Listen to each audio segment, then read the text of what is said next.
नमस्कार, कल 24 मा स्वागत छ। म हुँ स्मृति मल्ल। कोरोना महामारीले मुलुक अस्तव्यस्त बनेको छ। बिरामीहरूले अस्पतालमा उपचारको अनुभूति गर्न पाएका छैनन्। न त बेड छ न त अक्सिजन नै। यस्तै नियतिमा आम नेपाली गुज्रनु परेको छ। अस्पतालहरूमा बिरामीको चाप बढ्दै जाँदा पछिल्लो समय जनशक्ति अभाव अर्को समस्याका रूपमा देखा परेको छ। भएकै स्वास्थ्यकर्मी पनि संक्रमित हुन थालेका छन्। कतिपय जिल्लामा जनशक्तिकै अभावका कारण भएका भेन्टिलेटर र स्वास्थ्य उपकरणहरू समेत थन्काउनु पर्ने अवस्था छ।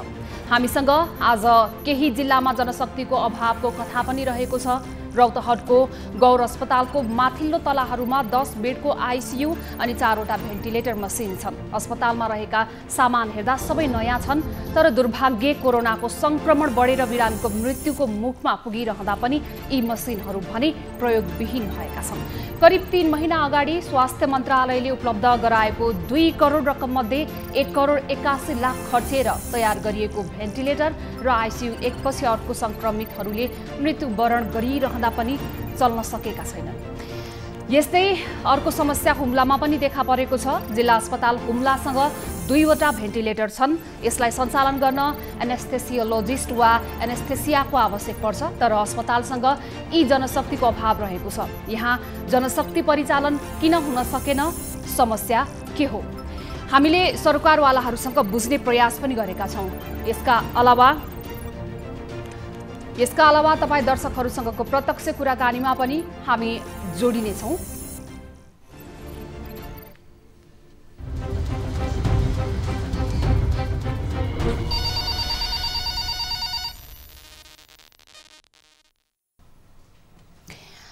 कोरोना संक्रमणको असर रौतहट जिल्लाले पनि भोगिरहेको छ। यो अवस्थामा अहिले जिल्लामा शहरी तथा ग्रामीण क्षेत्रमा संक्रमितहरूको संख्या बढिरहेको छ। संक्रमितहरू घरमै आइसोलेसनमा बसेका छन्। घरमा बसेका संक्रमितहरूलाई गाह्रो भएर जिल्लामै उपचार गराउन सक्ने अवस्था छैन। त्यसैले पनि रौतहटका संक्रमितहरूलाई वीरगञ्जका अस्पतालहरूमा रिफर गर्ने गरिएको छ। जिल्लामा भेन्टिलेटर र आइसियु नभएका पनि होइनन्। जिल्लाको गौर अस्पतालमा आइसियु र भेन्टिलेटर पनि रहेका छन्, तर दक्ष जनशक्तिको अभावमा अस्पतालमा रहेका आइसियु र भेन्टिलेटर सञ्चालनमा ल्याउन सकिएको छैन।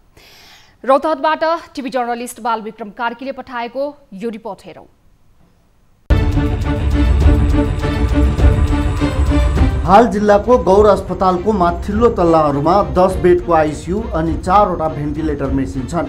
अस्पतालमा रहेका सामान हेर्दा सबै नयाँ छन्, तर दुर्भाग्य कोरोनाको संक्रमण बढेर बिरामी मृत्युको मुखमा पुग्दा समेत यी मेसिनहरू प्रयोगविहीन भएर बसिरहेका छन्। करिब 3 महिना अगाडि स्वास्थ्य मन्त्रालयले उपलब्ध गराएको 2 करोड रकममध्ये 1 करोड 81 लाख खर्चिएर तयार गरिएको भेन्टिलेटर र आइसियु एकपछि अर्को संक्रमितहरूको मृत्युवरण गरिरहँदा पनि चल्न सकेका छैनन्। भेन्टिलेटर र आइसियु सञ्चालन गर्न आवश्यक एनेस्थेसिस्ट, पारामेडिक्स र फिजिसियन तथा नर्सिङ स्टाफहरू लगायतका जनशक्ति नहुँदा विपदमा ज्यान जोगाउन ती मेसिन र बेडहरू प्रयोग हुन सकेका छैनन्। हामीले चाहिँ अब कतिपटक पनि यहाँहरूले पनि यो कुरा गरिसक्नु भएको छ। हामीले पनि यहाँको अवस्थाको बारेमा यहाँहरूलाई पनि पहिला पनि हामीले जानकारी गराइसकेका छौँ कि आइसियुको सामान हुँदै पनि अब हामीसँग त्यो सञ्चालन गर्ने दक्ष जनशक्तिहरू जस्तो कि अब फिजिसियन र एनेस्थेसियोलोजिस्टहरू हुनुहुन्छ। अब त्यस्तो दक्ष जनशक्तिको टिम नभएको हुनाले चाहिँ आइसियुका भेन्टिलेटर मसिनहरू चाहिँ चलाउन नसकेको अवस्था छ। गौर अस्पतालले भेन्टिलेटर तथा आइसियु सञ्चालन गर्न नसक्दा त्यहाँबाट रेफर गरिएका अधिकांश संक्रमितहरूले मृत्युवरण गर्नुपरेको तीतो यथार्थ रहेको छ। प्रदेशको सामाजिक विकास मन्त्रालय तथा संघीय स्वास्थ्य तथा जनसङ्ख्या मन्त्रालयले दक्ष जनशक्ति पठाउन चासो नदेखाउँदा गौर अस्पतालमा 10 बेडको आइसियु, 4 भेन्टिलेटर तथा 15वटा एसडियु बेड सञ्चालन हुन सकेका छैनन्। सो अस्पतालले सञ्चालन गरेको अस्थायी कोभिड वार्डमा हाल उपचाररत संक्रमितहरूलाई अक्सिजनको सहारामा मात्र उपचार गराइरहेको छ। राज्यको करोडौँ लगानी परेको स्वास्थ्य सामग्री जनताको ज्यान जोगाउन प्रयोग हुन नसक्नु निकै दुःखद भएको स्थानीयहरूको भनाइ छ। उनीहरूले जतिसक्दो चाँडो प्रदेश सरकारले जनशक्ति व्यवस्थापन गरेर जिल्ला अस्पताल गौरमा रहेका भेन्टिलेटर र आइसियु सञ्चालन गर्नुपर्ने माग गरेका छन्। मेसिनहरूको व्यवस्था गर्ने सरकारले त्यसलाई सञ्चालन गर्न जनशक्तिको व्यवस्थापन नगर्दा बाँदरको पुच्छर लौरो न हतियार जस्तै भएको स्थानीयको टिप्पणी छ। राज्यले यसरी आफै लगानी गरेर राखेको सामानहरूलाई सञ्चालनका लागि आवश्यक जनशक्ति राख्न नसक्दाखेरि यतिखेर रौतहटमा धेरै मान्छेहरूले ज्यान गुमाइरहेका छन् र यो ज्यान गुमाउने क्रम जारी छ। यो सञ्चालन गर्न नसक्ने राज्यले त्यो सामान ल्याएर किन राख्नु? यो अवस्थामा चाहिँ राज्यले नै राज्यकै चल्ते यतिखेर मान्छेले दैनिक ज्यान गुमाइरहेको जस्तो हामीलाई लागिरहेको छ। यसरी भएका सामग्री प्रयोगविहीन भएर बस्नु र नागरिकले उपचारको अभावमा ज्यान गुमाउनु परेको घटना निकै दुःखद भएको सम्बन्धित निकायले सो अस्पतालमा तुरुन्त दक्ष जनशक्तिको व्यवस्था गर्नुपर्ने देखिएको छ। अहिले अति आवश्यक परेको बेला सञ्चालन गर्न नसकेको आइसियु तथा भेन्टिलेटर पछि सञ्चालन गर्दा लगनपछिको पोते जस्तै हुने स्थानीयको भनाइ छ।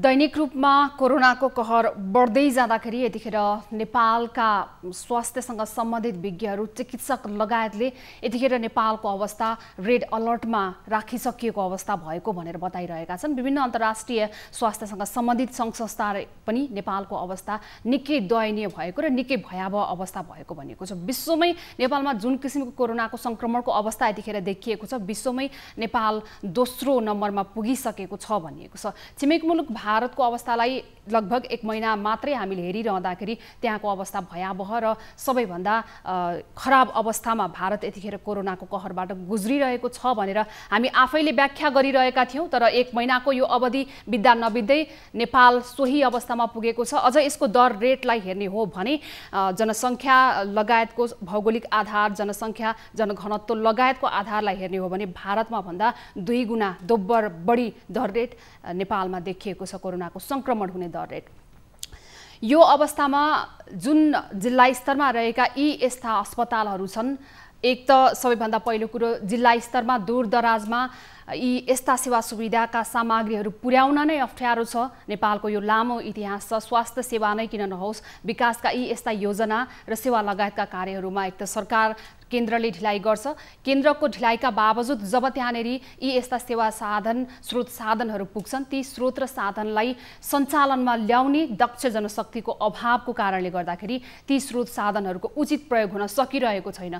स्रोत साधनको उचित प्रयोग यो अवस्थामा यति जटिल अवस्थामा पुगेको छ कि यो सिधा आम सर्वसाधारण जनताको स्वास्थ्यमा कनेक्ट भएको कुरा छ र यसले एउटा व्यक्तिले सिधै ज्यान गुमाउने अवस्थालाई निम्त्याइरहेको छ। यो भयावह अवस्था बनिरहँदाखेरि त्यहाँको स्थानीय प्रशासन के गरिरहेको छ त? हामी विशेष गरी त्यहाँको यो अवस्था बनिरहँदाखेरि त्यहाँको स्थानीय हामीसँग यतिखेर जोडिनु भएको छ। उहाँले हामीलाई त्यहाँको अवस्थाबारे प्रत्यक्ष बताउन चाहनु भएको छ। उहाँलाई जोडौँ। नमस्ते, कहाँबाट को बोल्नुभयो? म हजुर फतुवा विजयपुर नगरपालिका वार्ड नम्बर 3 टोलमेवा। हजुर हजुर, म भूपतिन्द्रबाट बोलिरहेको छु। हजुर, जस्तो अब अहिले रौतहटको हामीले जुन किसिमले रिपोर्ट देखायौँ त्यो एउटा निकै नै दर्दनाक अवस्था यतिखेर देशभरि बनिरहँदाखेरि जहाँनिर स्रोत साधन त आइपुग्यो तर पनि त्यसलाई परिचालन गर्ने दक्ष जनशक्ति नभएको कारणले गर्दाखेरि ती स्थानहरूको उचित प्रयोग गर्न हामीले सकिरहेका छैनौँ। यो अवस्थामा तपाईँले त्यहाँ स्थानीय स्तरमा गइरहँदाखेरि तपाईँले अनुभव गर्नुभएको कुराहरू के छ? के कस्ता अभावहरू छन्? के छ त्यहाँको ठ्याक्कै अवस्था चाहिँ? उहाँको अवस्था छ त्यहाँ पहिला त मैले लगे त्यो मौलपुर पोलियो क्लिनिकमा। त्यो पोलियो क्लिनिकमा औषधि 1-2 दिन गराएँ अनि 2 दिन निको भयो। अनि त्यसपछि मैले अब 2-3 दिनपछि फेरि बिगर्न थाल्यो। मैले लग्यो त्यो गौर हस्पिटलमा लाँदाखेरि कसैले भन्छ माथि लैजाऊ, कसैले भन्छ तल लैजाऊ, कसैले भन्छ यहीँ राख।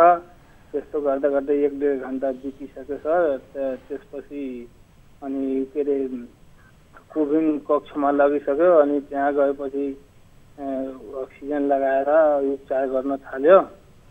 अनि 2-3 दिन त्यहाँ राख्यो। अनि त्यहाँ राखिसकेपछि अनि फेरि सुधार आयो। फेरि सुधार आएपछि फेरि बिग्रन थाल्यो।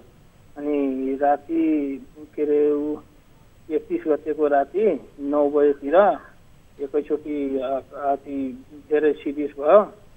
अनि त्यसपछि अब डाक्टरसँग सोद्धाखेरि डाक्टरले भनिरहेछ कि निको हुँदैन, बाहिर लैजाऊ। अनि बाहिर लगेपछि जाँदै जाँदै बिगजमा मृत्यु भइसक्यो। त्यहाँ पनि अब त्यसपछि घर मैले ल्यायो, दाह संस्कार गरे।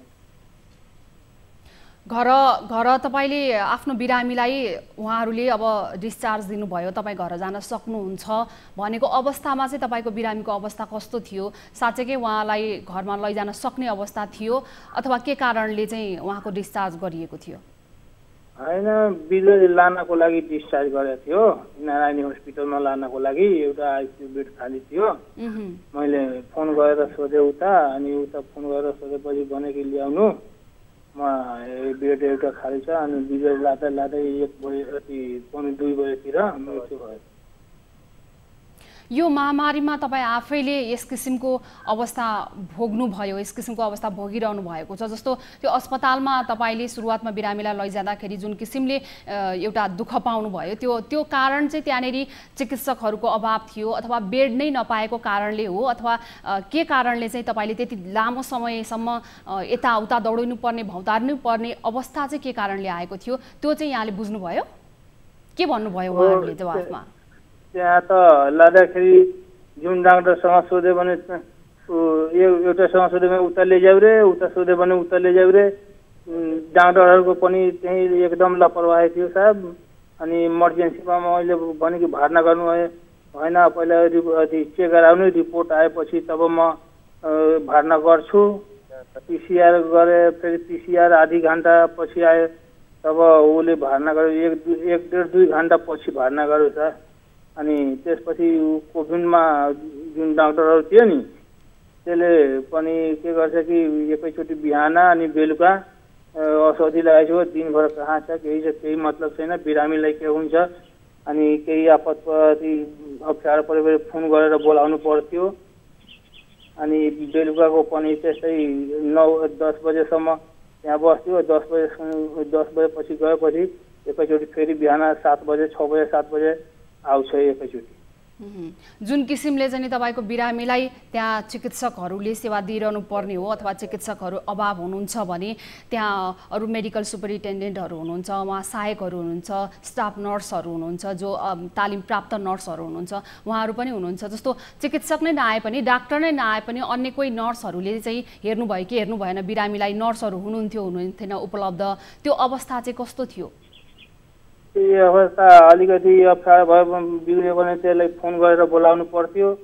अनि फोन गर्दाखेरि एकछिन आउँछु गर्दाखेरि 10 मिनट 15 मिनट पछि आउँछ।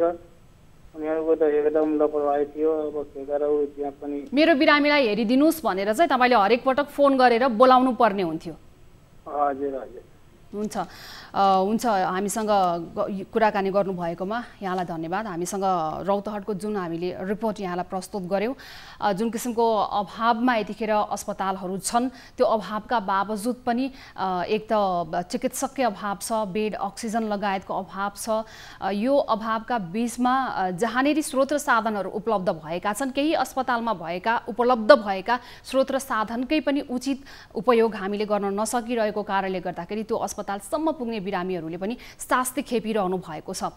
भर्खरै मात्रै हामीलाई त्यहाँको स्थानीयले जानकारी गराएको उहाँको अनुभवलाई मात्रै, उहाँ त एकजना प्रतिनिधि पात्र मात्रै हुनुहुन्छ, उहाँको अनुभवलाई मात्रै हेर्ने हो भने पनि उहाँले बताए अनुसार हामीलाई जो सङ्क्रमित भएर अस्पतालमा उपचारको लागि जानुभयो, बेडसम्म पुर्याउनको लागि नि घन्टौँ घन्टासम्म उहाँहरूले तलमाथि गर्नुपर्ने, दौडिनु पर्ने अवस्था सृजना हुने गरेको छ। र अन्त्यमा उहाँले बेड पाइहाल्नुभयो, उपचार उहाँको सुरु भइहाल्यो भने तापनि बिरामीको अवस्था कस्तो छ भनेर बेला बेलामा निगरानी गर्नको लागि बिरामी कुर्न गएका बिरामी कुरुवाहरूले आफैले चिकित्सक खोज्नुपर्ने अवस्था छ, आफैले नर्सहरूलाई खोज्नुपर्ने अवस्था छ भन्नुभएको छ।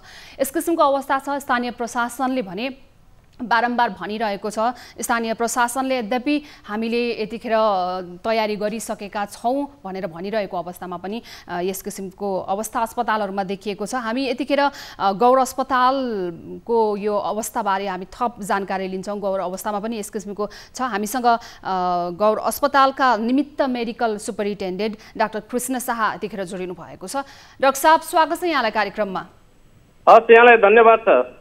डाक्टर साहब, जस्तो अब यहाँलाई पनि अब अहिले देशभरकै अवस्था जुन किसिमको बनिरहेको छ त्यसमा जसरी यहाँहरूले आफ्नो योगदान दिइरहनु भएको छ, नर्सहरूले, डाक्टर, चिकित्सक लगायतले जति पनि स्वास्थ्यसँग सम्बन्धित फ्रन्टलाइनरहरू हुनुहुन्छ उहाँहरूले निकै मेहनतका साथ काम गरिरहनु भएको छ। जस्तो गौर अस्पताल र त्यस आसपासका क्षेत्रमा विशेष गरी रूपन्देहीका केही स्थानमा भने के किसिमको यो समस्या आइरहेको छ भने त्यहाँ चाहिँ बेड हुँदाहुँदै अथवा त्यहाँ स्रोत साधन हुँदाहुँदै पनि बिरामीले उपचार पाएनन् भन्नुभएको छ। के छ डाक्टर साहब त्यहाँको अवस्था?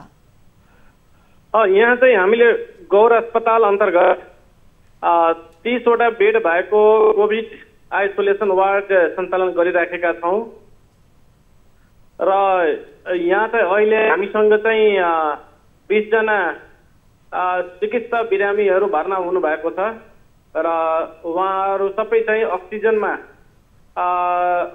रहनु भएको छ। उहाँको अवस्था पनि अब जटिल नै छ, सास फेर्न गाह्रो भइराखेको र अक्सिजन दिँदाखेरि पनि अक्सिजन सेचुरेसन चाहिँ मेन्टेन गर्न गाह्रो भइराखेको अवस्था छ। तैपनि हामीले कन्टिन्यू अक्सिजन दिइराखेका छौँ। अन्य मेडिकल उपचारहरू चाहिँ हामीले गरिराखेका छौँ र अरू बिरामीहरू पनि अब चिकित्सा भएर इमर्जेन्सीमा आउनुहुन्छ। इमर्जेन्सीमा पनि हामीले अक्सिजन दिएर त्यसपछि चाहिँ अरू मेडिकल उपचार गरेर राखिराखेका छौँ र त्यहाँबाट ऱ्यापिड एन्टिजन टेस्ट गरेर त्यही अनुसार पोजिटिभ आएकालाई चाहिँ हामीले वार्डमा पठाइराखेका छौँ र नेगेटिभ आउनेलाई हामीले अब बिरामी त्यति उपचार गरेपछि अलिकति कम भयो भने दबाईहरू दिएर हामीले चाहिँ उसलाई घर पठाउँछौँ। डाक्टर साहब, जस्तो र त्यसपछि चाहिँ अब पिसिआर ल्याब पनि हाम्रो सञ्चालन भइराखेको छ यहाँ 12 घण्टा र यसमा चाहिँ अब हिजै हाम्रो 170 जनाको टेस्टहरू भएको थियो जसमा 48 जनाको पोजिटिभ आएको थियो। डाक्टर साहब, जस्तो अहिले चाहिँ अस्पतालमा गौर अस्पतालकै मात्रै कुरा गर्ने हो भने गौर अस्पतालमा चाहिँ अहिले आवश्यक चिकित्सकहरू त्यहाँ फ्रन्ट लाइनमा बसेर काम गर्नेहरूको कतिको अभाव छ अथवा त्यहाँको बिरामी त्यहाँसम्म आइपुग्ने बिरामीको चापलाई हेर्दाखेरि हामीलाई चाहिँ अहिले यतिको जनशक्तिले पुग्छ भन्ने छ अथवा के छ यहाँको अनुभवमा चाहिँ अहिलेसम्म? हामीसँग चाहिँ मेडिकल अफिसरहरू 7 जना हुनुहुन्छ र हामीले करार विज्ञापन गरेर 5 जना माग गरेका छौँ। त्यसमा 3 जनाको दरखास्त आइपुगेको छ र हामीलाई पारामेडिक पनि हामीले चाहिँ विज्ञापन गरेका छौँ 8 जना र उहाँहरूलाई पनि हामी लिन्छौँ। त्यस्तै नर्सिङ स्टाफ पनि हामी लिन्छौँ। तर हामीलाई चाहिँ यहाँ जुन आइसियु 4 वटा भेन्टिलेटर र 10 वटा आइसियु बेड भएको हामीसँग सामान छ तर त्यसलाई सञ्चालन गर्नको लागि एनेस्थेसियोलोजिस्ट, फिजिसियन, वरिष्ठ डाक्टरहरूको टिम नभएको हुनाले चाहिँ अब आइसियु सञ्चालन गर्न सकिराखेका छैनौँ हामी। डाक्टर साहब, जस्तो हुम्ला लगायतका क्षेत्रमा पनि यही समस्या नै देखिएको छ। देशका अन्य स्थानमा पनि जहाँबाट रिपोर्टिङ अहिलेसम्म हामीसम्म आइपुगेको छैन, रिपोर्टिङ नआएका कतिपय यस्ता स्थानहरूमा पनि जनशक्तिकै अभावको कारणले गर्दाखेरि भेन्टिलेटर चल्न नसकिरहेको अवस्था छ। अब यतिखेर चाहिँ जस्तो दरबन्दी नै गर्न ढिलाइ भएको हो अथवा यो त केही महिना अगाडि नै जडान गरिएको कुरा भयो नि डाक्टर साहब। अब हामीलाई यस्तो भयावह अवस्था सृजना हुँदैछ है, सङ्क्रमणको दर बढ्नेवाला छ भनेर पनि त्यसको अनुमान विज्ञहरूले पहिलेबाट गरिरहनु भएको थियो। त्यहाँनिर चाहिँ दरबन्दी नै नभएको हो अथवा दरबन्दीमा ढिलाइ भएको हो अथवा 50 स्तरीय अस्पताल हो। यहाँ 1 जना एनेस्थेसियोलोजिस्टको पनि दरबन्दी छ, 1 जना फिजिसियनको दरबन्दी छ, त्यस्तै 1 जना सर्जन, 1 जना साइकियाट्रिस्ट, गाइनेकोलोजिस्ट, रेडियोलोजिस्ट को दरबन्दी छ। तर अब 3.5 वर्ष भन्दा बढी भइसक्यो 50 बेडमा स्थिति भएको तर सुरुदेखि नै अब सिनियर डाक्टरहरूको पूर्ति भएको छैन र त्यसपछि हामी यो सम्बन्धमा चाहिँ माथिल्लो निकायहरूमा पनि हामी पटक पटक जानकारी गराएका छौँ, पत्रचार गरेका छौँ। तर अब यो रिक्त दरबन्दीमा चाहिँ अहिलेसम्म पूर्ति भएको छैन र यो कोरोना महामारीको बेलामा आइसियु चलाउनको लागि चाहिने जुन सिनियर डाक्टरहरू, एनेस्थेसियोलोजिस्ट र फिजिसियनहरूको एकदमै आवश्यकता भएको र उहाँहरू चाहिँ भएपछि मात्रै यो आइसियुको सेवा दिन सक्ने भएको हुनाले चाहिँ त्यो दरबन्दी छ, तर दरबन्दीका बावजुद पनि जनशक्ति चाहिँ त्यहाँ खडा गर्न नसकिएको अवस्था भयो। जस्तो अब अहिले चाहिँ अस्पताल प्रशासनको तर्फबाट, व्यवस्थापन समितिको तर्फबाट यहाँहरूले यही अवस्था बनिसकेपछि पनि अब भेन्टिलेटर, आइसियु धेरै चलाउनु पर्ने हुन्छ यो बेलामा भनेर यहाँहरूले स्थानीय प्रशासनमा, सम्बन्धित निकायमा जानकारी गराउनु भएको छ कि? केही महिना अगाडिको कुरा त भयो, तपाईँहरूले निरन्तर लबिङ गरिरहनु भएको छ, प्रशासनलाई भन्नुभएको छ, केन्द्रलाई भन्नुभएको छ। अहिले रिसेन्टली चाहिँ यहाँहरूले यो अपिल गर्नु भएको छ कि छैन? अब यो सिनियर डाक्टरहरूको सम्बन्धमा चाहिँ हामीले स्थानीय प्रशासनसँग पनि हाम्रो चाहिँ अब कुराकानी भइराखेकै छ र यो डिसिसिएमसीमा पनि यो कुराहरूको बारेमा पनि हामीले राखेका छौँ र यो दक्ष जनशक्तिको बारेमा पनि हामीले त्यहाँ प्रस्ताव राखेका थियौँ र डिसिसिएमसीबाट पनि एउटा निर्णय भएर त्यहाँबाट पनि माथिल्लो निकायमा पठाइएको अवस्था छ। यो चाहिँ कहिले डाक्टर साहब, यो डिसिसिएमसीले चाहिँ त्यहाँबाट प्रस्ताव गरेर माथि पठाएको चाहिँ यो चाहिँ कहिले, कति जति भयो डाक्टर साहब? अब गते त मलाई एक्ज्याक्टली चाहिँ थाहा भएन, 2 हप्ता अगाडि नै 2-3 हप्ता जति अगाडि नै हामीले यो लेखेर त्यहाँ पठाएका थियौँ र हामीले यो प्रदेशमा पनि जस्तै एनेस्थेसियोलोजिस्ट र फिजिसियन चाहिन्छ हामीलाई आइसियु एससियु सञ्चालन गर्नको लागि, त्यो पनि हामीले सामाजिक विकास मन्त्रालयमा पनि पत्रचार गरेका छौँ। त्यो पनि हामीले कुरा राखेका छौँ र जुम मिटिङ हुँदाखेरि पनि हामीले यो सिनियर डाक्टरको परिपूर्तिको बारेमा पनि हामीले कुरा गरेका छौँ। डाक्टर साहब, जस्तो अब त्यहाँ जति पनि बिरामी आउनुहुन्छ र त्यहाँको जनशक्तिले भ्याएसम्म र त्यहाँको स्रोत साधनले भ्याएसम्म यहाँहरूले उपचार गरिरहनु भएको छ। यदि क्रिटिकल अवस्थाका बिरामीहरू आउनुभयो भने तपाईँहरू ती बिरामीहरूलाई कता रिफर गर्नुहुन्छ? रिफर गरिएको ठाउँमा पनि फेरि त्यही अवस्था होला, त्यो मिलाउन कतिको गाह्रो छ डाक्टर साहब? अब अहिलेको सिचुएसनमा चाहिँ बडो गाह्रो छ। हामीले यहाँको स्रोत र साधनले क्षमताले भ्याएसम्म चाहिँ हामीले गरिराखेका छौँ। हाम्रा मेडिकल अधिकृतहरू, नर्सिङ स्टाफहरू यहाँ चाहिँ अब दिनरात खटिराख्नु भएको छ र सेवा दिइराख्नु भएको छ र यसमा चाहिँ चिकित्सा भएको जुन चाहिँ सुधार नभइराखेको बिरामीहरूलाई हामीले काउन्सिलिङ गरेर सकेसम्म सुविधा सम्पन्न भएको ठाउँमा जानुहोस् भनेर हामीले वहाँ वीरगञ्जतिर, भरतपुरतिर, काठमाडौँतिर पनि गइराख्नु भएको अवस्था छ अहिले।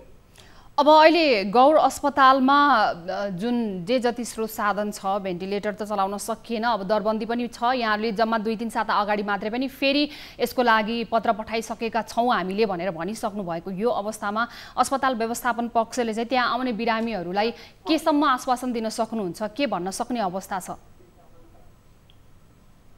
यहाँ स्थानीय प्रशासनले पनि प्रयास गरिराख्नु भएको छ, हामीले पनि निरन्तर उसमा सम्पर्कमै छौँ। तर यो अलि एउटा जटिल हुने भएको छ यो सिनियर डाक्टरहरूको परिपूर्ति सम्बन्धमा। अस्पतालसम्म आइपुग्नेहरू त्यहाँ भेन्टिलेटर छ, आइसियु छ भन्ने आशामा आउन सक्नुहुन्छ उहाँहरू त्यहाँ गौर अस्पतालमा। त्यो आशामा आउँदाखेरि त्यहाँ आएर त्यो उपचार नपाउँदाखेरि निराश बनाउनु भन्दा अस्पताल व्यवस्थापनले चाहिँ यसमा क्लियरली कुनै किसिमको नोटिस अथवा केही पनि अब जनमानसमा पनि अब यहाँहरूले आफ्नो गर्ने लबिङ त गर्नु भएको छ जनशक्तिको परिपूर्तिको लागि, तर आम सर्वसाधारण बिरामीहरूको लागि पनि ध्यानमा राखेर चाहिँ व्यवस्थापनले त्यस्तो केही गर्न सकिने अवस्था छ कि छैन? अब व्यवस्थापनसँगै हामीले चाहिँ राय सल्लाह गरेर माग चाहिँ हामीले पठाएको हो र त्यसपछि जुन यो करारमा राख्ने भनेर जुन मन्त्रालयबाट प्राप्त भएका थियो 23 जना जनशक्तिहरूको त्यो हामीले विज्ञापन गरेका थियौँ। त्यसमा 1 जना एमडीजीपी र 5 जना मेडिकल अफिसर थिए, जसमा 3 जना मात्रै मेडिकल अफिसरको दरखास्त परेको र एमडीजीपी को दरखास्त नपरेको अवस्था छ अहिले। र त्यसपछि चाहिँ अर्को चाहिँ हामीले सुरुमै मातृ निकायमा यो एनेस्थेसियोलोजिस्ट र फिजिशियनको लागि पनि हामीले पत्रचार गरेका थियौँ र त्यो चाहिँ अब यहाँ रिक्त दरबन्दी पनि छ, त्यसमा पठाउन पनि मातृ निकायबाट सकिन्छ। र त्यसपछि चाहिँ जुन छात्रवृत्तिमा पढेका हुन्छन् उहाँहरूलाई पनि स्वास्थ्य मन्त्रालयबाट अथवा चाहिँ प्रदेशबाट छात्रवृत्तिमा पढेका कन्सल्टेन्टहरू, फिजिशियन अथवा एनेस्थेसियोलोजिस्ट उहाँहरूले पनि केही समयको लागि पनि यहाँ पठाउन सकियो भने विकल्पहरू बन्न सक्छन्। सकियो भने यहाँ अब आइसियूदेखि लिएर एसयू लेखिरहेर अघि चलाउन सक्यौँ कि भन्ने हाम्रो चाहिँ निवेदन छ। हस्, धेरै धेरै धन्यवाद डाक्टर साहब यो समय र कुराकानीको लागि यहाँलाई। गौर अस्पतालका निमित्त मेडिकल सुपरिन्टेन्डेन्ट डाक्टर कृष्ण शाहज्यू यतिखेर हामीसँग जोडिनु भएको थियो। डाक्टर साहबले नै त्यहाँको अवस्था छर्लङ्ग पारेर बताइदिनु भएको छ। त्यहाँको स्थानीयले गौर अस्पतालसम्म हामी पुग्यौँ, त्यहाँ उपचारको लागि हामीले हार गुहार गर्नुपर्ने अवस्था छ भनिरहँदाखेरि गौर अस्पतालमा पनि जस्तो अब त्यहाँ उपलब्ध भएको स्रोत र साधनको प्रयोगमा ल्याउनको लागि चाहिने जनशक्तिको अभाव छ। भेन्टिलेटर सञ्चालन पर्छ, भेन्टिलेटर र आइसियू अक्सिजन सञ्चालन गर्नको लागि एक त दक्ष जनशक्ति, एनेस्थेसियोलोजिस्ट लगायतका दक्ष जनशक्तिहरूको आवश्यकता पर्छ। सरकारले दरबन्दी पनि गरेको छ, केन्द्रबाट आएको दरबन्दी पनि भएको छ, स्थानीय तहले पनि त्यसमा हामीले गरिरहेका छौँ, हामीले आफ्नो तर्फबाट काम गरिरहेका छौँ भन्ने जवाफ पनि दिइरहेको छ। तर यसो हुँदाहुँदै पनि अब अवस्था भयावह बनिसक्यो। अन्तिम अवस्थामा जुन हस्पिटल भरिभराउ छ, 90% जो बिरामीहरू हुनुहुन्छ, सङ्क्रमितहरू हुनुहुन्छ, उहाँहरू घरमा बसिरहेको अवस्थामा पनि यो रेसियोमा घरमा बस्ने बिरामीहरू भएको अवस्थामा पनि अस्पताल भने खचाखच भरिभराउ भएको अवस्था छ। स्रोत साधनको लागि जनशक्तिको अभाव छ। निकै दुःखदायी यी यस्ता साना सरकारले र स्थानीय प्रशासनले ध्यान दिन छुटाएका यी यस्ता कारणले गर्दा पनि आम सर्वसाधारणले यतिखेर ज्यान गुमाउनु परेको दुर्भाग्यपूर्ण अवस्था छ। अस्पतालमा भेन्टिलेटर सञ्चालन गर्ने जनशक्ति नहुँदा जिल्ला अस्पताल हुम्लामा पनि उता भेन्टिलेटर सञ्चालनमा ल्याउन सकिएको छैन। जिल्ला अस्पतालमा रहेका 2 थान भेन्टिलेटर सञ्चालन गर्ने दक्ष जनशक्तिको अभावमा दुवैवटा मसिन थन्किएर बसेका छन्। थप जानकारीका लागि हुम्लाबाट हाम्रा टिभी जर्नलिस्ट जनक साईले पठाएको यो रिपोर्ट हेरौँ। जिल्ला अस्पताल हुम्लासँग 2वटा भेन्टिलेटर छन्। यसलाई सञ्चालन गर्न एनेस्थेसियोलोजिस्ट वा एनेस्थेसियाको आवश्यक पर्छ, तर अस्पतालसँग यी जनशक्तिको अभाव रहेको छ। त्यसैले भेन्टिलेटर भएर पनि जनशक्तिको अभावमा सञ्चालनमा ल्याउन नसकेको स्वास्थ्य सेवा कार्यालय हुम्लाका प्रमुख प्रेम बहादुर सिंहले बताए। अहिले जिल्ला अस्पतालमा गत साल कर्णाली प्रदेश सरकारले उपलब्ध गराएको 1 थान र नेपाल अस्ट्रिया साझेदारी संस्थाले उपलब्ध गराएको 1 थान गरी 2 थान भेन्टिलेटर मेसिन छन्। कोभिडको महामारी बढिरहेको बेला आफूसँग उपलब्ध भएका साधन प्रयोगमा ल्याउन नसक्नु अस्पताल व्यवस्थापनको कमजोरी रहेको स्थानीयले गुनासो गरे। यस्तो महामारीको अवस्थामा थप भेन्टिलेटरको व्यवस्था हुनुपर्नेमा भएकै सामान प्रयोग नभएकोमा स्थानीय चिन्तित बनेका छन्। हुम्ला एक त भौगोलिक आधारले निकै दुर्गम स्थान हो, जहाँनेरि अहिलेसम्म पनि त्यहाँका आम सर्वसाधारणले अत्यावश्यक सेवा र सुविधा नपाएको कारणले गर्दाखेरि अरू बेलामा पनि सजिलै ज्यान गुमाउन सक्ने अवस्था छ। अन्य रोगबाट ग्रसित भएको बेलामा पनि त्यहाँ अस्पतालको कमी छ, अस्पतालसम्म पुग्ने बाटोहरूको कमी छ। त्यो कारणले गर्दाखेरि यी यस्ता कारणले गर्दाखेरि ज्यान गुमाउँदै आएका थिए। अहिले हुम्लामा पनि कोभिडको सङ्क्रमण बढिरहेको छ। हुम्लामा रहेको 2वटा भेन्टिलेटर मसिन यतिखेर सञ्चालन गर्ने अवस्था बनिरहेको छैन। त्यहाँको थप जानकारी लिन्छौँ। हुम्लास्थित हाम्रा टिभी जर्नलिस्ट जनक शाही यतिखेर हामीसँग हुनुहुन्छ। जनक, जस्तो जुन किसिमको यो रिपोर्ट यहाँले हुम्लाबाट हामीलाई पठाउनु भयो, हुम्ला एक त दुर्गम स्थान पनि हो, त्यहाँ चाहिँ कोरोना सङ्क्रमणको बेला मात्रै होइन, यो विपदको बेलाभन्दा बाहेक पनि लगभग स्वास्थ्यको दृष्टिकोणले हेर्ने हो भने जुन कुनै बेला पनि यो विपदकै अवस्था छ भन्दाखेरि फरक नपर्ने अवस्था छ।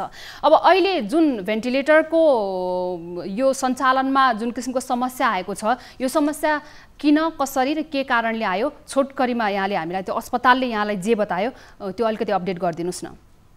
यहाँ हुम्लामा अहिले 2टा भेन्टिलेटर के अरे यो थन्किएर बसेको छ, किनभने भेन्टिलेटर चलाउन सक्ने दक्ष जनशक्ति नभएकै कारण अहिले हुम्लामा भेन्टिलेटर थन्किएर बसेको हो। यस विषयमा कुरा गर्दाखेरि भेन्टिलेटर राखेको छ, तर त्यसलाई चलाउनका लागि दुईजना प्राविधिक भनेपछि हजुरको यो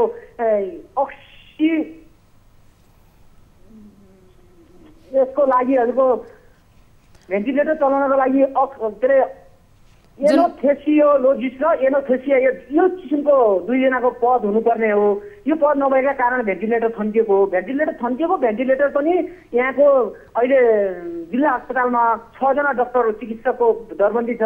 6 जना चिकित्सकमा एकजना जो भए पनि एकजनालाई यस सम्बन्धी तालिम दिएर सञ्चालन गर्न सक्नुपर्ने हो अस्पताल व्यवस्थापनले। तर अस्पताल व्यवस्थापनको लापरवाहीका कारण यो अहिलेसम्म थन्किएको ल्याएको एउटा अस्ट्रेलिया साझेदारी संस्था भन्ने गैर सरकारी संस्थाले सहयोग गरेको हो। त्यो 2 वर्ष भइसकेछ।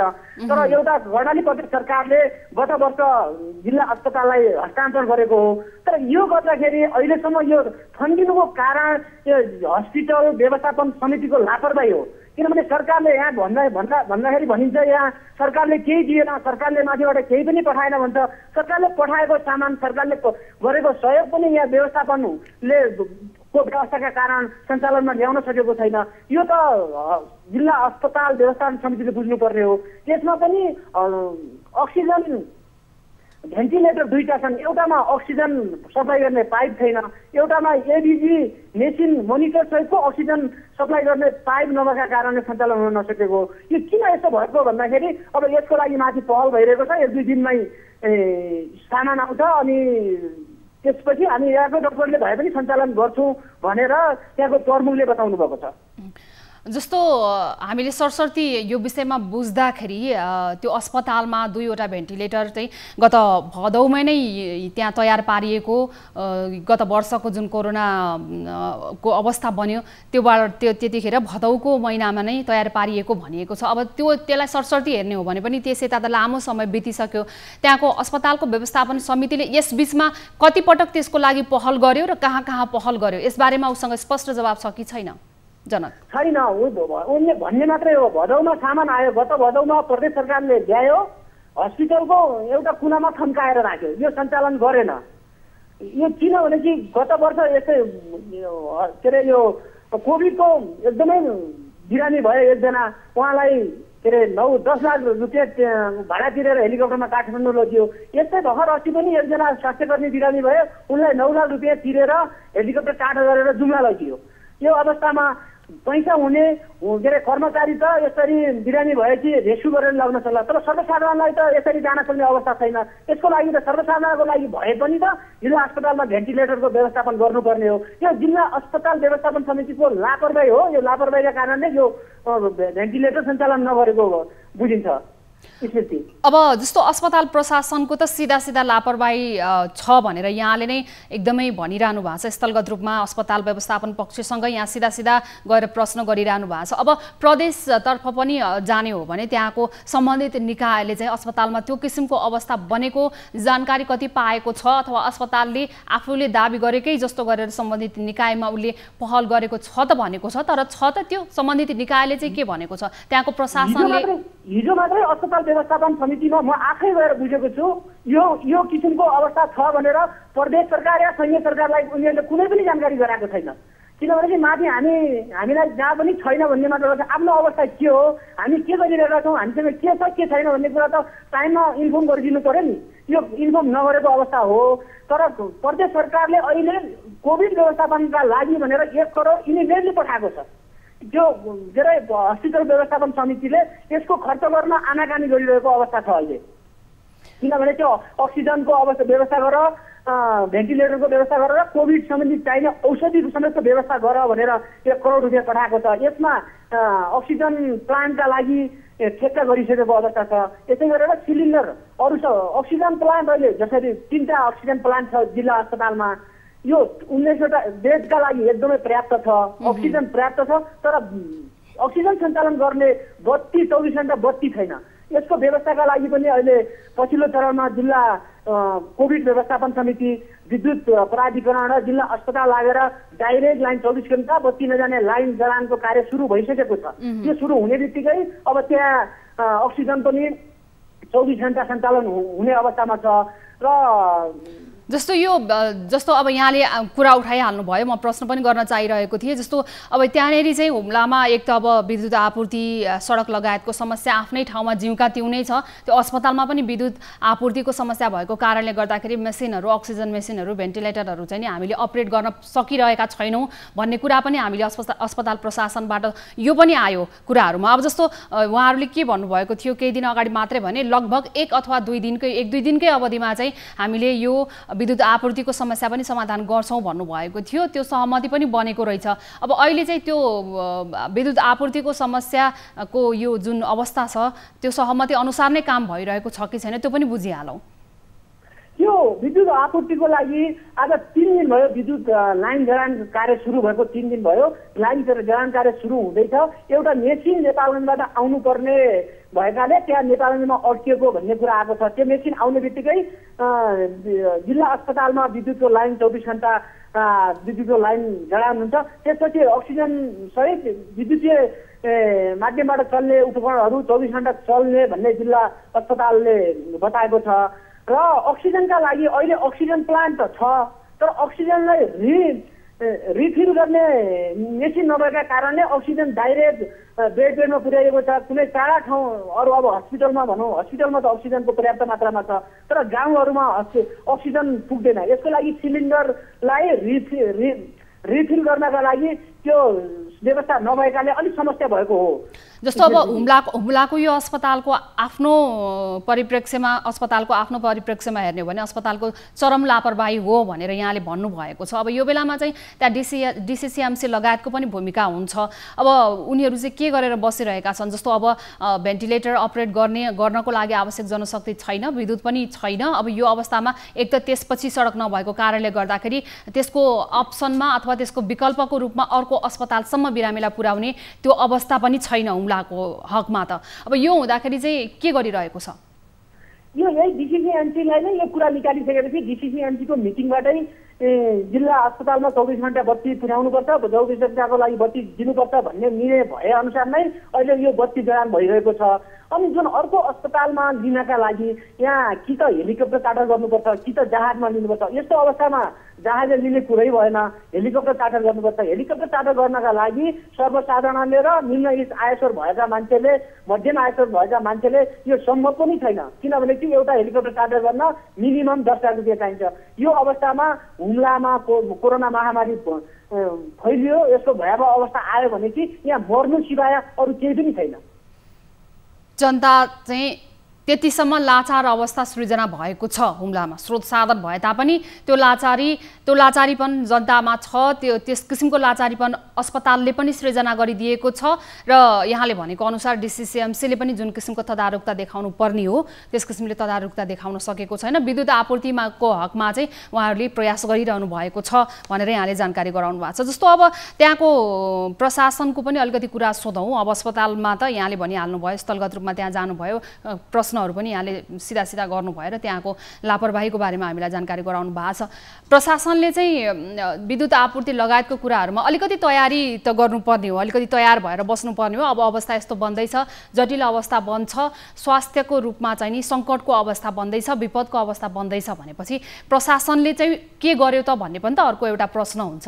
उहाँहरूको अब यो भेन्टिलेटरको अवस्थालाई भन्दा बाहेक पनि ओभरअल चाहिँ के गरिरहेको छ त्यहाँको प्रशासनले? यहाँ अहिले जिल्ला सदरमुकाम लकडाउनको अवस्थामा छ, तर स्थानीय प्रशासन र डिसिएमसीले जो डिसिसिएमसी छ जिल्लामा, त्यो कोभिड सङ्कट व्यवस्थापन समिति छ, त्यसले हुम्ला भनेको सदरमुकाम सिमीकोट मात्रै हो भन्ने सोचेको छ। किनभने कि हुम्ला भनेको त हुम्लाका 7वटा गाउँपालिका छ। उत्तरमा लिमीदेखि दक्षिणमा महिला ऋणीसम्म यो हुम्ला पर्दछ। तर डिसिसिएमसी या यो स्वास्थ्यले जिल्ला सदरमुकामलाई मात्रै हुम्ला हो, सदरमुकाम के अरे सुरक्षित भएपछि हुम्ला सुरक्षित हुन्छ भन्ने जुन किसिमको सोच छ, यो सोचबाट बाहिर गएर जिल्लाभरि नै सुरक्षा कसरी गर्न सकिन्छ भन्ने किसिमको भावना निकाल्यो भने चाहिँ हुम्लामा कोभिड संक्रमणबाट केही बचाउन सकिन्छ। तर सदरमुकाम छिमेकीलाई मात्रै कोभिड संक्रमणबाट बचाउने, अरू ग्रामीण क्षेत्रमा जस्ताको तस्तै गर्ने हो भने चाहिँ यहाँको जस्तो भयावह अवस्था, जस्तो नेपालगञ्ज काठमाडौँमा जस्तो भयावह अवस्था आइरहेछ त्योभन्दा खतरा भयावह अवस्था नआउला भन्न सकिँदैन। यसरी भौगोलिक रूपमा चाहिँ दोस्रो ठुलो स्थान हो, तर जनघनत्व कम छ र पनि त्यहाँनेरि चाहिँ जुन किसिमले थोरै जनसङ्ख्यालाई टार्गेट गरेर मात्रै पनि स्वास्थ्यको सुविधाहरू, सुरक्षाको सुविधाहरू बन्नु पर्थ्यो, त्यो बन्न नसकेको अवस्था छ, दुःखदायी अवस्था। जस्तो अब जनक अर्को के पनि बुझिहालौँ भने, जस्तो केही बेर अगाडि चाहिँ रूपन्देहीको अवस्थालाई बुझ्दाखेरि त्यहाँ दरबन्दी चाहिँ गरिएको, एकजनाको दरबन्दी पठाइएको, तर दरबन्दीमा पदपूर्ति हुन मात्रै नपाएको, त्यो पदपूर्तिको लागि ढिलाइ भएको कारणले गर्दाखेरि जनशक्ति अभाव भयो भन्नुभयो। त्यहाँनेरि पनि हुम्लामा पनि त्यही अवस्था हो, जस्तो दरबन्दी गरिएको छ तर पदपूर्ति नभएको अवस्था हो, अथवा दरबन्दी नै दिएको छैन, के छ अलिकति त्यो पनि अलिकति स्पष्टसँग बुझाउन चाहन्छु। यहाँ अरू दरबन्दी भएको सबै फुलफिल छ, स्वास्थ्य कर्मीहरू एकदमै लागि पर्नु भएको छ। अहिलेको अवस्था स्वास्थ्य कर्मीहरू आफ्नो घर जान पनि पाउनु भएको छैन, त्यसलाई दुई मत छैन। तर यो भेन्टिलेटर सञ्चालन गर्नका लागि जुन किसिमको दरबन्दी हुनुपर्ने, त्यो दरबन्दी नै नभएको कारणले हुम्लामा भेन्टिलेटर सञ्चालन नभएको हो। भेन्टिलेटर 2वटा पठाइयो तर त्यसको लागि दरबन्दी नै दिएन। रूपन्देहीमा जस्तो रूपन्देहीको हकमा चाहिँ के छ भने नि, दरबन्दी त छ तर उहाँहरूले जनशक्ति पाउनु भएन अहिलेसम्म रौतहटमा चाहिँ। अब जस्तो अब यो चाहिँ यहाँनेरि चाहिँ दरबन्दी नै नगरिदिएको अवस्था हो, यो त अझै चरम लापरवाही भयो नि। अब दरबन्दी नै उहाँहरूले तोक्नु भएको छैन रहेछ। यो दरबन्दी नै नभएको, यो त सङ्घीय सरकारले दरबन्दी पठाउनु पर्ने हो। प्रदेश सरकारले गत वर्ष जुन किसिमको भेन्टिलेटर पठायो, भेन्टिलेटर सँगसँगै एकजना दक्ष जनशक्ति पनि पठाउनु पर्ने हो, तर त्यो नपठाएको अवस्था छ।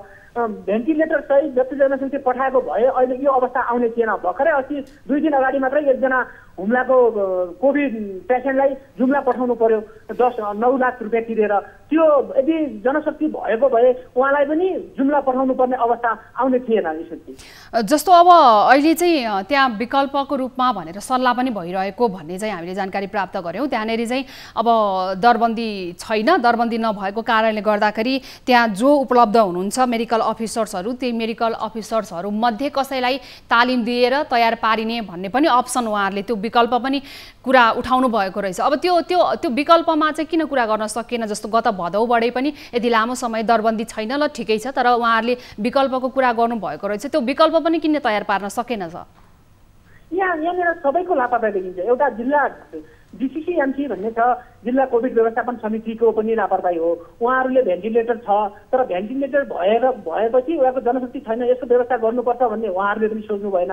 त्यसपछि जिल्ला अस्पताल व्यवस्थापन समितिले पनि यस विषयमा कुनै पनि कुरा निकालेन अहिलेसम्म। जब हिजो बल्ल विभिन्न मिडियामा भेन्टिलेटर छैन हुम्लामा भन्ने कुरा आइसकेपछि जिल्लामै के अरे रहनुभएका 1-2जना डक्टरहरूले आफै त्यसलाई जडान गर्ने सम्मको गर्नुभएको। हिजो जडान गरिसक्नुभयो। जडान गरिसकेपछि त्यहाँ जुन जडान गर्दाखेरि बिरामीलाई अक्सिजन दिनका लागि चाहिने अक्सिजन सप्लाई गर्ने पाइप अनि त्यो एबिजी मोनिटर र नभएका कारणले अब त्यो जडान हुन सकेन।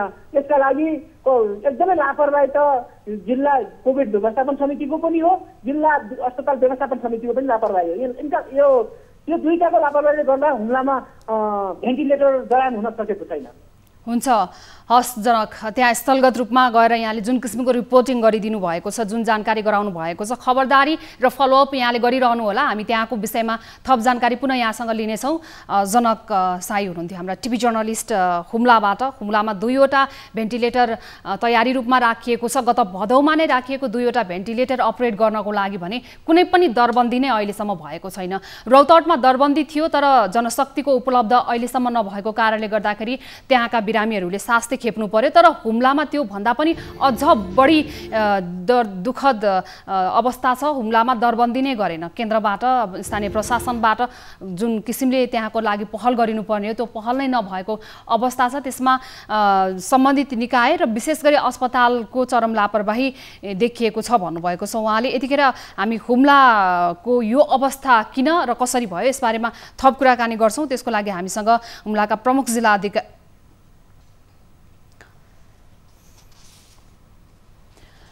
उता पर्वतमा पनि जनशक्ति अभाव रहेको छ। हामीले त्यहाँको अवस्थाका बारेमा पनि सरकारवालाहरूसँग जानकारी लिने प्रयास गर्दैछौँ।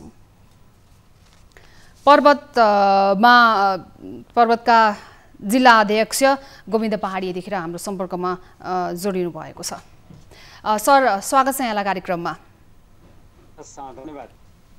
हजुर, पर्वतमा पनि यतिखेर चाहिँ अस्पतालहरूमा जनशक्तिको अभाव भएको भन्ने समाचारहरू छ सर। अब जस्तो त्यहाँनेरिको यो जनशक्ति अभावको विषयमा यहाँ के भन्नुहुन्छ?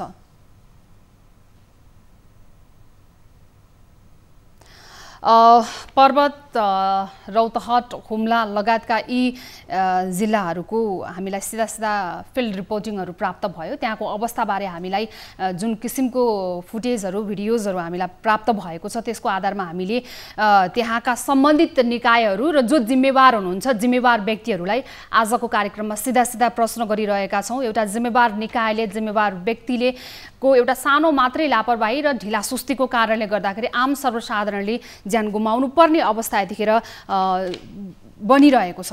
अब यो अवस्थामा विशेष गरी हामी पर्वतलाई पनि जोड्न खोजिरहेका छौँ। रौतहट र हुम्लाको जस्तै अन्य स्थानहरूमा यदि हामीसम्म नआइपुगेका अरू छुटेका कुनै जिल्लाहरू छन् जहाँ जनशक्तिको अभाव छ भने पनि तपाईँले हामीलाई यसबारेमा जानकारी गराउन सक्नुहुन्छ। यतिखेर पर्वतमा पनि जनशक्तिको अभाव भएको भन्ने हामीलाई जानकारी प्राप्त भएको छ। पर्वतबाट त्यहाँका पर्वत जिल्ला अस्पतालका अध्यक्ष गोविन्द पहाडी सर हामीसँग जोडिनु भएको छ। नमस्ते, स्वागत छ यहाँलाई कार्यक्रममा सर। धन्यवाद। अब जस्तो विभिन्न स्थानमा यतिखेर जनशक्तिको अभावको कारणले गर्दाखेरि आम सर्वसाधारण मानिसले ज्यान गुमाउनु पर्ने अवस्था देखिएको छ। एक त संक्रमणको महामारी त्यस्तै छ, संक्रमणको जुन अवस्था छ, संक्रमणका कारणले गर्दाखेरि आम सर्वसाधारण जनतालाई, बिरामीलाई बचाउन सक्ने अवस्था नबनेको छ। त्यसमाथि जनशक्तिको अभाव छ। त्यहाँको हकमा सरसर्ती यहाँले त्यहाँको अलिकति चित्रण गरिदिनुहोस् न। यो जनशक्तिको अभाव चाहिँ कस्तो छ, के छ, कुन अवस्थामा छ? एकदमै धन्यवाद छ न्युज 24लाई। अब हाम्रो पर्वतको सन्दर्भमा यहाँले चाहिँ जानकारी राख्ने चाहिँ मौका प्रदान गर्नुभएको छ। विशेष गरेर पर्वतको सन्दर्भमा कुरा गर्दाखेरि आजको दिनसम्म 420 भन्दा बढी, 420 प्लस सक्रिय संक्रमितहरू हुनुहुन्छ यो सेकेन्ड वेभ सुरु भए पछाडि। र पर्वत अस्पतालको सन्दर्भमा हामी पर्वत अस्पतालले कोरोना संक्रमितहरूको उपचारको व्यवस्थापनका लागि हामीले आजदेखि 33 बेड सञ्चालनमा ल्याइराखेका छौँ। र यहाँले अगाडि भन्नुभएको जस्तो मैले अगाडि अरू अस्पतालहरूको पनि सन्दर्भ सुने। हामीले अक्सिजन चढाउनु पर्ने, अक्सिजन लगाउनु पर्ने बिरामीहरूको अक्सिजन लेभल कम भएका बिरामीहरूलाई हामीले अक्सिजन सहितको व्यवस्थापन गरेका छौँ। हाम्रो अस्पतालमा आफ्नै अक्सिजन प्लान्ट छ। आजसम्म पर्वतमा अक्सिजनको कारणले समस्या झेल्नु परेको छैन। हाम्रो आफ्नो पनि प्लान्ट भएको र पोखराबाट हामीले थप सिलिन्डर भरेर पनि ल्याउने अहिलेसम्म चाहिँ सुविधा हामीले प्राप्त गरिरहेका छौँ। र यहाँले भन्नुभएको जस्तो एकदमै अब सुरुमा परीक्षणपछि सामान्य लक्षणहरू, होम आइसोलेसनमा सम्भव नभएर श्वास प्रश्वासमा गाह्रो भए पछाडि अक्सिजन लगाउनु पर्ने बिरामी चाहिँ हामी लिन्छौँ। अब श्वास प्रश्वासमा गाह्रो भएका बिरामीहरूलाई पनि अक्सिजन लगाउन पनि त्यसले सम्भव नभएपछि जब आइसियूको चाहिँ आवश्यकता पर्छ त्यति बेला चाहिँ हामीलाई वास्तवमा पर्वतमा पनि सङ्कटको अवस्था छ। गत वर्ष गण्डकी प्रदेश सरकारको सहयोगमा हामीले पर्वत अस्पतालमा 5वटा आइसियू बेड र 3वटा भेन्टिलेटर हामीले इस्टाब्लिस गर्यौँ। त्यो एकदमै रेडी अवस्थामा छ। तपाईँले अगाडि भन्नुभयो जस्तै अरू जिल्लाको जस्तै हामीले दक्ष जनशक्ति, त्यो सञ्चालन गर्ने क्षमता राख्ने जनशक्ति नभएका कारणले अहिले त्यसलाई हामीले थन्काएर राख्नुपर्ने परिस्थिति चाहिँ हामीले पनि भोगिरहेका छौँ। र अब गण्डकी प्रदेश सरकारले अस्पतालको स्तर उन्नतिका लागि, सुविधा सम्पन्न अस्पताल बनाउनका लागि चाहिँ एकदमै ठुलो योगदान गरेको। तर अब यो जनशक्ति व्यवस्थापन गर्न हामीले सकिरहेका छैनौँ। म यहाँलाई जानकारी गराउँ, यो अब सरकारको नियम कानुनको कुरा पनि होला र दक्ष जनशक्तिहरू पर्याप्त नभएको कारणले पनि होला। गण्डकी प्रदेशका सबै अस्पतालहरू जहाँ जहाँ चाहिँ आइसियू र भेन्टिलेटर स्थापना गरिएको थियो ती ठाउँहरूलाई भनेर दक्ष जनशक्तिका लागि चाहिँ हाम्रो गण्डकी प्रदेश सरकारको सामाजिक विकास मन्त्रालयले सूचना पनि प्रकाशित गर्यो। तर विडम्बना प्रकाशित भएको सूचना अनुसारको दरखास्त पनि पर्न नसकेको कारणले गर्दाखेरि अहिले पनि हामी चलाउन सक्ने अवस्थामा छैन। जस्तो लगभग रौतहट र हुम्लाकै जस्तो गत वर्षबाट नै तयारी अवस्थामा राखिएको भए तापनि त्यहाँ चलाउने जनशक्ति नभएको कारणले गर्दा नै अहिले पनि पर्वतले पनि त्यस्तै किसिमको अवस्था झेल्दै आइरहेको रहेछ। जस्तो अब अक्सिजन सञ्चालनको लागि अब जस्तो केही बेर अगाडि मात्रै मैले हुम्लामा पनि त्यहाँनेरि बुझ्न चाहे जस्तो त्यसको विकल्पहरू पनि सोचिएको रहेछ, तर विकल्पमा तयार गर्न सकिएन। त्यहाँका चाहिँ मेडिकल सुपरिन्टेन्डेन्टहरू हुनुहुन्छ अथवा तालिम प्राप्त कोही प्राविधिकहरू हुनुहुन्छ, हुनुहुन्छ भने उहाँलाई चाहिँ सञ्चालन गर्ने तालिम दिने कि भन्ने पनि कुरा उठेको रहेछ। यदि तालिम दिने अवस्था बन्यो अथवा तालिम दिन सकिने चाहिँ जनशक्ति प्राप्त भयो भने त्यो तालिमको व्यवस्थापन गर्न सकिने अवस्था हुन्छ अथवा के छ यहाँले बुझेअनुसार चाहिँ? एकदमै महत्त्वपूर्ण कुरा उठाउनु भयो। हामीले स्थायी रूपमै त्यही विषय पढेको विज्ञ नभए पनि कम्तीमा कन्सल्टेन्ट डक्टरहरूलाई र अरू नर्सिङ स्टाफहरूलाई आइसियु र भेन्टिलेटर सञ्चालन गर्ने तालिम कम्तीमा एउटा लेभलको तालिम त्यो एउटा सेवा प्रदान गर्न सक्ने खालको तालिम भयो भने चाहिँ त्यो सञ्चालन हुन सक्छ भन्ने कुरा हामीले पनि सुनिरहेका छौँ। हामीले पनि गण्डकी प्रदेश सरकारलाई यो अनुरोध गरेका छौँ। कम्तीमा यो एउटा तहको क्षमता विकास नभएसम्म त्यो सञ्चालन गर्ने कुरा आँट्नु पनि हुँदो रहेनछ हाम्रो स्टाफहरूले, किनभने त्यसबाट आउने जोखिम, त्यसबाट पछि आउने प्रतिक्रिया बिरामीहरूले त्यसलाई विश्वास गर्ने स्थिति बनाउन सक्छौँ कि सक्दैन, हामीले विश्वसनीय हिसाबले चाहिँ त्यसलाई अगाडि सार्न सक्छौँ कि सक्दैन भन्ने कुराले पनि अर्थ राख्दो रहेछ। त्यस कारणले पनि हामीसँग कन्सल्टेन्ट डक्टर पनि हुनुहुन्छ, तर उहाँहरू चाहिँ अहिले तयार नभएको कारण चाहिँ अलिकति पुरा क्षमता नभएसम्म त्यो खालको तालिम नभएसम्म चाहिँ सञ्चालन गर्न नसकेको अवस्था हो। तालिम भयो भने सकिन्छ भन्ने कुरा चाहिँ हाम्रो पनि यहाँ छलफल चलिरहेकै छ। जस्तो अब जनशक्तिको अभाव त त्यहाँ छँदै नै छ। जनशक्तिको अभावका बावजुद पनि यहाँको त्यो अस्पतालहरूमा जति बिरामीहरूको चाप छ, जुन रेसियो अहिले देखिएको छ, यो पछिल्लो 1-2 साताकै मात्रै रेसियोलाई यहाँले हेरेर ठ्याक्कै भनिदिने हो भने चाहिँ अब यही अवस्था रहिरहने हो भने अझै कति जति जनशक्तिको अभाव छ र कतिमा पदपूर्ति हुन बाँकी छ, यति चाहिन्छ हामीलाई चाहिँ अझै पनि तपाईँहरूले यति मात्रामा थप जनशक्ति प्रदान गरिदिनु भयो भने चाहिँ अस्पतालले राम्रोसँग अपरेट गर्न सक्छ है, बिरामीहरूलाई सेवा दिन सक्छ भन्ने अवस्था चाहिँ कति छ? एकदमै महत्त्वपूर्ण प्रश्न उठाउनु हो। वास्तवमा यो कार्यक्रम मार्फत म पर्वत जिल्लाको स्थानीय तहका, स्थानीय निकायका, गाउँपालिका, नगरपालिकाका प्रमुख उपप्रमुखहरूको पनि ध्यान आकृष्ट गराउन चाहन्छु। प्रदेश सरकारको पनि म ध्यान आकृष्ट गराउन चाहन्छु। हामीले कम क्षमताको अस्पताल हो, हामी 15 बेडको मान्यता प्राप्त गरेको अस्पताल हो, हामीले 50 बेडको अस्पतालको सबै सर्भिस चाहिँ हामीले सञ्चालन गरिरहेका छौँ, एक्सटेन्ड गरेका छौँ। र अहिले हामीले आइसोलेसन मात्रै भनेर अघि नै मैले भने जस्तो अक्सिजन लगाउनु पर्ने बिरामीहरू मात्रै 33वटा बेड चाहिँ हामीले सुरु गरेका छौँ। त्यो पनि हाम्रो क्षमताले भ्याउँदैन। हामीले हाम्रो जनशक्तिलाई अधिकतम परिचालन गर्ने चाहिँ हामीले कोसिस गरिरहेको अवस्था हो। त्यस कारणले अब थप हामीलाई विशेष गरेर एनेस्थेसियोलोजिस्ट र इन्टर्नल मेडिसिन पढेको कन्सल्टेन्ट डक्टर हुने हो भने आइसियु र भेन्टिलेटर सञ्चालन हुन सक्छ। र त्यो बाहेक अरू नर्सिङ स्टाफ, त्यो बाहेक अरू मेडिकल अफिसर पनि चाहिन्छ। मैले आज मात्रै पनि अर्को एउटा मिडियाले पनि मलाई प्रश्न गर्नुभएको थियो, एटलिस्ट यो आइसियु र भेन्टिलेटर बाहेक अरू अक्सिजन मात्रै चलाउनु पर्ने सङ्क्रमितहरूको सङ्ख्याको बढ्दो दर हेर्दाखेरि पनि कम्तीमा 2 जना थप मेडिकल अफिसर र 4 जना स्टाफ नर्स र 4 जना अयब हुने हो भने कम्तीमा 50-60 जनासम्म सङ्क्रमितहरूलाई चाहिँ हामी अक्सिजनसम्मको सेवा दिन सक्छौँ। अक्सिजन लगायतको अरू उपचार चाहिँ हामी गर्न सक्छौँ आइसोलेसनमा राखेर।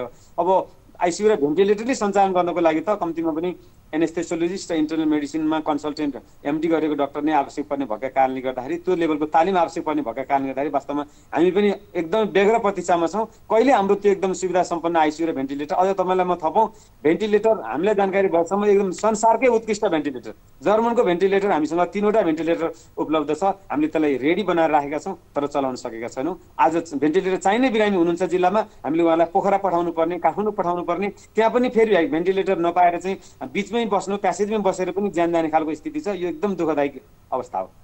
हुन्छ। जस्तो अब यहाँले भनिहाल्नुभयो न्यूनतम पनि यति मात्रामा यो सङ्ख्याको जनशक्ति हामीलाई उपलब्ध भयो भने चाहिँ हामीले कमसेकम आइसियु सहितको सुविधा चाहिँ दिन सक्छौँ भन्नुभएको छ। जस्तो अब अहिले अब अलिकति बिरामीहरूको बारेमा पनि बुझिहालौँ। यहाँ सम्पर्कमा हुँदाखेरि बिरामीहरू चाहिँ जो बिरामीहरू अहिले त्यहाँ भर्ना हुन आइरहनु भएको छ यहाँको अस्पतालमा र यहाँले जानकारीमा भएअनुसारका अन्य अस्पतालहरूमा पनि हेर्दाखेरि त्यहाँ र त्यहाँ वरपरको जिल्लाहरूको बिरामीको अवस्थालाई हेर्दाखेरि अक्सिजन नै चाहिने अथवा अक्सिजन भेन्टिलेटरमै राख्नुपर्ने बिरामीहरूको सङ्ख्या चाहिँ लगभग कति छ, त्यहाँबाट नै रिफर गर्नुपर्ने भए पनि यहाँहरूसँग न्यूनतम आँकडा जुन छ अहिलेसम्म प्राप्त भएको त्यसमा चाहिँ कति छ, कति जतिलाई चाहिँ त्यो समस्या छ अहिले? एकदमै असाध्यै महत्त्वपूर्ण प्रश्न हो यो। वास्तवमा यो छलफल मार्फत म अरू नागरिकहरूलाई पनि म के हाम्रो अनुभव राख्न चाहन्छु भने गत वर्षको हाम्रो कोरोनाको सङ्क्रमणको बेला पर्वत जिल्लामा हामीले आइसोलेसन सञ्चालन गरेका थियौँ। कोही बिरामीलाई अक्सिजनसम्म पनि लगाउनु परेन। हामीले बस उहाँलाई आइसोलेटेड बनाएर राख्यौँ। सामान्य रुगाखोकी लागेको बिरामीहरूलाई औषधि हामीले प्रदान गऱ्यौँ। उहाँहरू 20 दिन 22 दिन 25 दिन बसेर रिटेस्ट गरेर कोरोनाबाट चाहिँ मुक्त भएर नेगेटिभ रिपोर्ट बसी उहाँ घर जानुभएको अवस्था थियो। तर यो पटक कोरोना संक्रमण भएको 3 दिन 4 दिन भित्रै श्वास प्रश्वासमा समस्या हुने, सास फेर्न गाह्रो भएर अस्पताल आउने र हामीले अक्सिजन लगाउनु पर्ने, अक्सिजनले पनि काम नगरे फेरि आइसियु चाहिने, आइसियुले पनि काम नगरे भेन्टिलेटर चाहिने खालको एउटा जुन तहको अवस्था देखिया छ। पर्वतमा पनि दिन प्रतिदिन होम आइसोलेसन बस्नुभएको सङ्क्रमित, सक्रिय सङ्क्रमितको रूपमा गणना भएका सङ्क्रमितहरू बिस्तारै अब अक्सिजन चाहिने बिरामीको रूपमा चाहिँ अगाडि बढेको र त्यो खालको चाहिँ चाप हामीले चाहिँ भोग्नु पर्छ।